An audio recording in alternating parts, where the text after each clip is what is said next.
Assalamualaikum warahmatullahi wabarakatuh. Selamat pagi semuanya. Selamat berjumpa kembali dalam channel Ruang Belajar Fisika Itu Mudah bersama saya Mulyono, guru Fisika SMA Negeri 77 Jakarta. Kita melanjutkan materi tentang listrik dinamis bagian yang kedua, yaitu mengenai hambatan listrik. Jadi arus listrik dalam mengalir ternyata bisa mengalami hambatan sama seperti kendaraan bermotor di jalan raya mengalami hambatan. Lalu apa saja faktor-faktor yang mempengaruhi hambatan listrik? Kita lihat. Ini ada sebuah pengantar yang panjangnya L, terbuat dari bahan tertentu, kemudian luas penampangnya A, suhunya T. Faktor yang mempengaruhi hambatan listrik yang pertama adalah jenis bahan. Ada bahan yang terbuat dari baja, ada yang terbuat dari besi, dan sebagainya. Masing-masing jenis bahan memiliki hambatan yang berbeda-beda. Dinyatakan dalam besaran fisika namanya Rho, lambangnya yaitu hambatan jenis kawat. Yang kedua tergantung pada luas penampang, lambangnya A, area. Yang ketiga tergantung pada panjang penghantar, L, length. Dan yang keempat tergantung pada suhu atau T, temperatur. Nah, dirumuskan R, resistan hambatan kawat, sama dengan Rho kali L per A.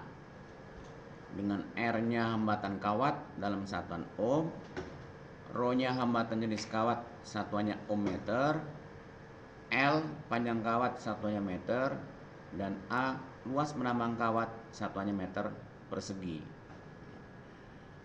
Jadi semakin panjang pengantar itu maka hambatan semakin besar, dan semakin besar luas penampang maka hambatan pengantar itu makin kecil.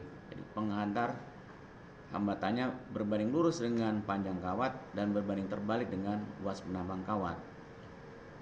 Coba kita lihat contoh soal. Diketahui sebuah kawat pengantar memiliki panjang 100 meter, luas penambang 2,5 mm persegi, dan hambatan jenis sebesar 17 kali 10⁻⁻⁷ ohm meter. Pertanyaannya, tentukan besarnya hambatan kawat tersebut. Diketahui L-nya 100 meter, A-nya 2,5 mm persegi. Jangan lupa milimeter persegi ubah ke dalam meter persegi, menjadi 25 kali 10⁻⁷ meter persegi.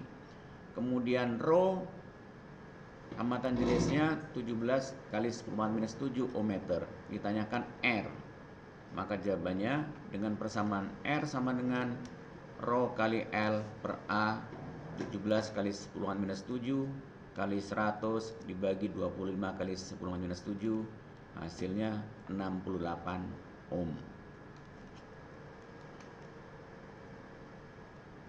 Kemudian cara penyusunan hambatan dalam sebuah rangkaian dibagi menjadi dua, yaitu ada hambatan seri. Hambatan seri cirinya tidak bercabang.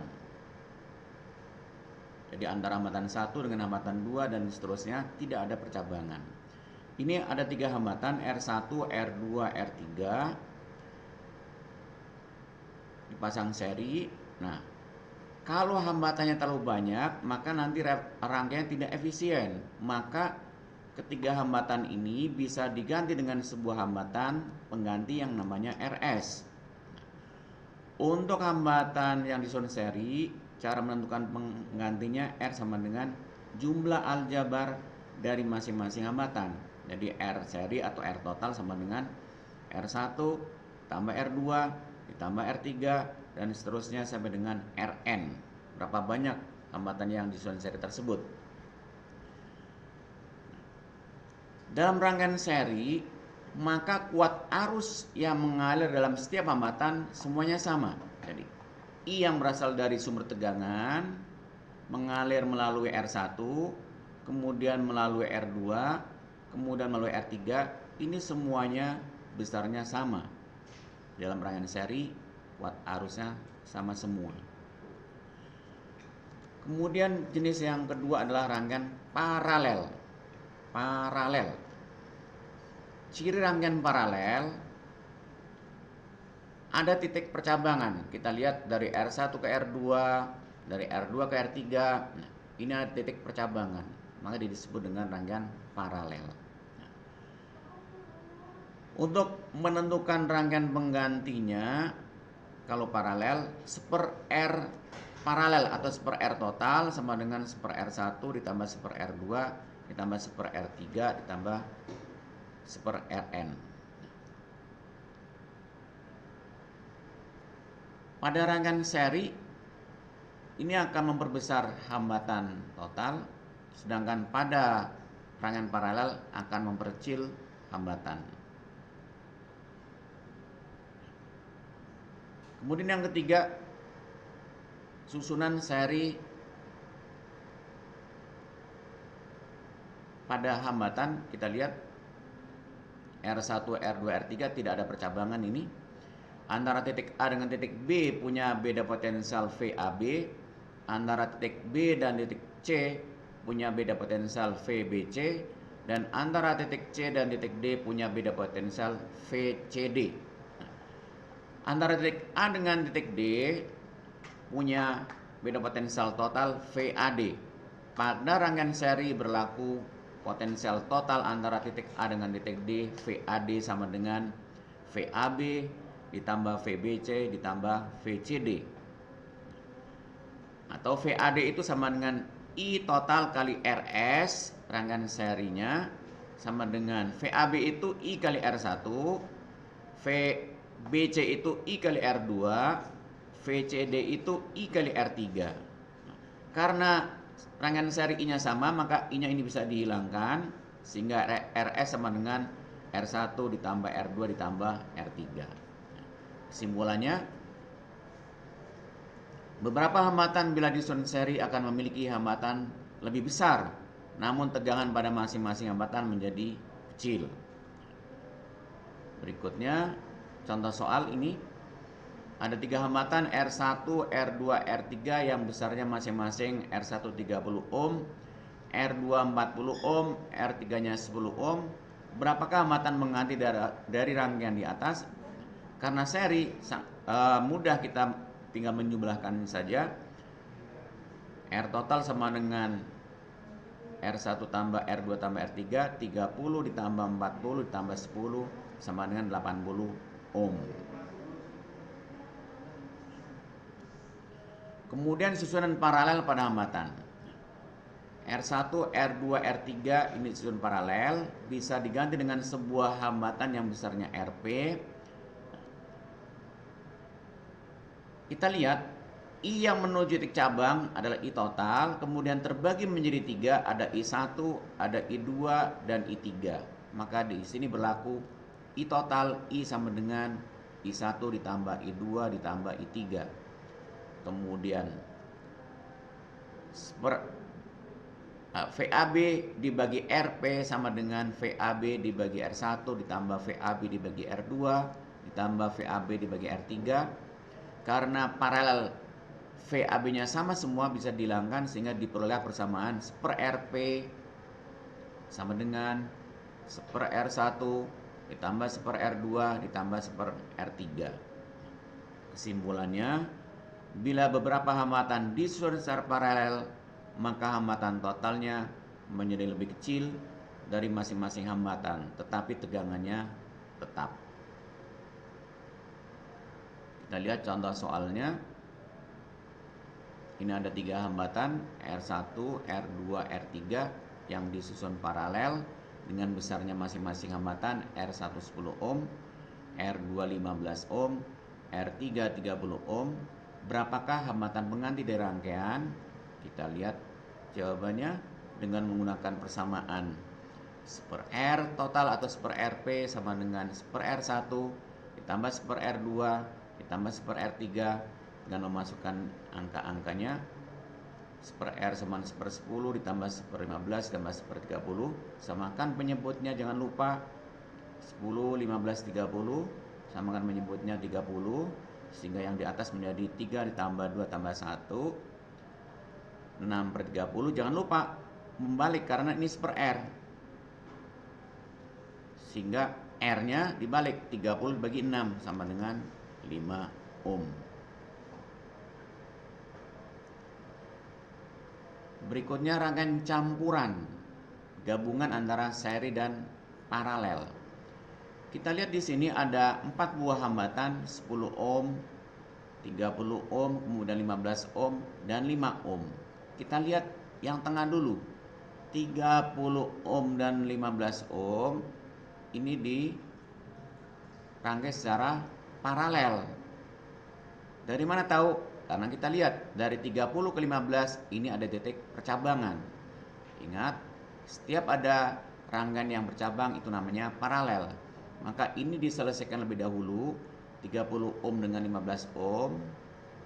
Kita lihat untuk yang paralel 30 ohm dengan 15 ohm, penggantinya adalah 10 ohm. Sehingga rangkaian yang atas ini bisa disederhanakan menjadi rangkaian seperti di bawahnya. Yang 30 ohm dan 15 ohm kita ganti dengan Rp, yaitu sebesar 10 ohm. Sehingga terakhir 10 ohm dengan yang pengganti paralel tadi dan 5 ohm adalah seri. Maka R totalnya 10 ditambah R paralel ditambah 5 sama dengan 10 ditambah 10 ditambah 5 sama dengan 25 ohm.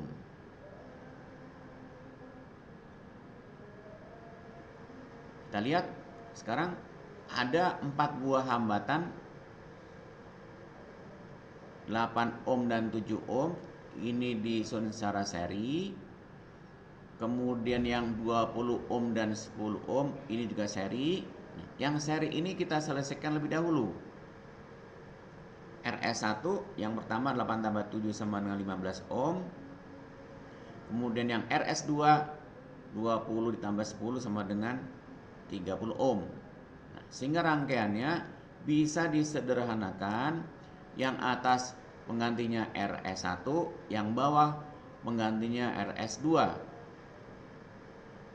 Sekarang RS1 dan RS2 disusun paralel karena ada titik percabangan.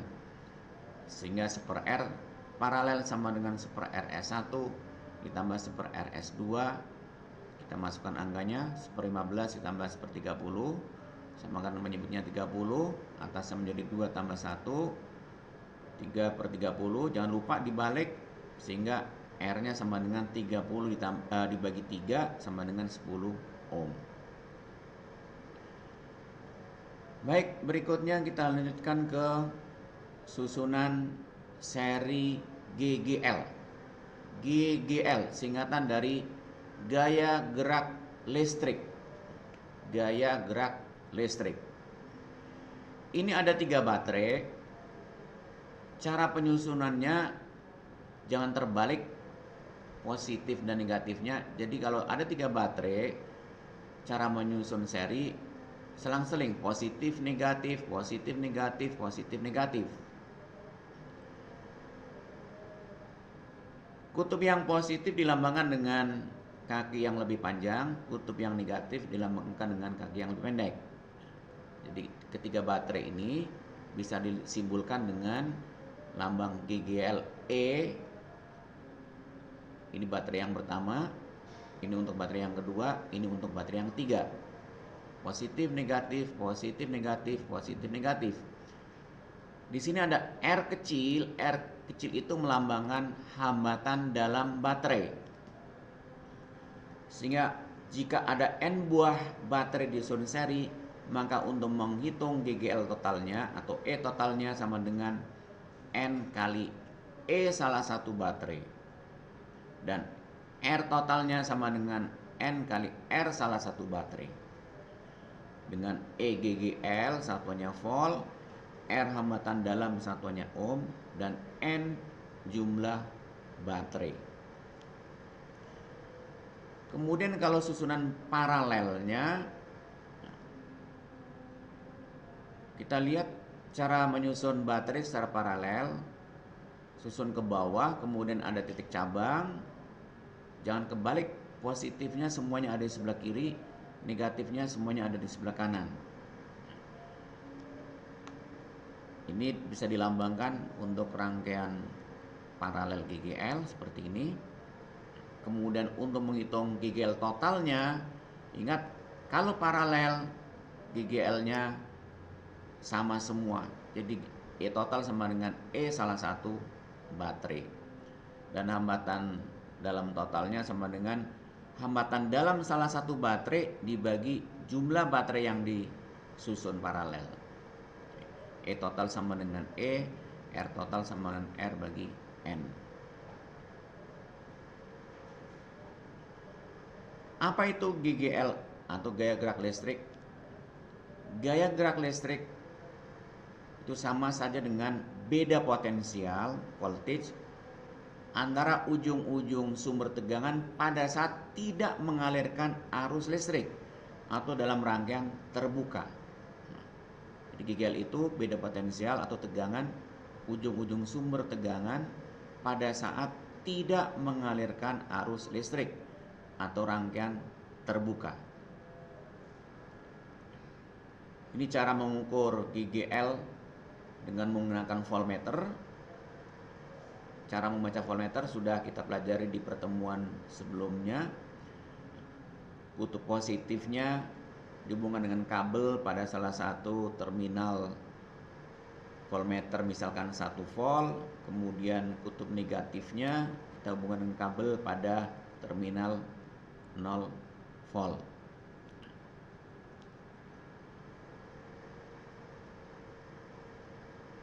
Kemudian ada lagi yang disebut dengan tegangan jepit, lambangnya V.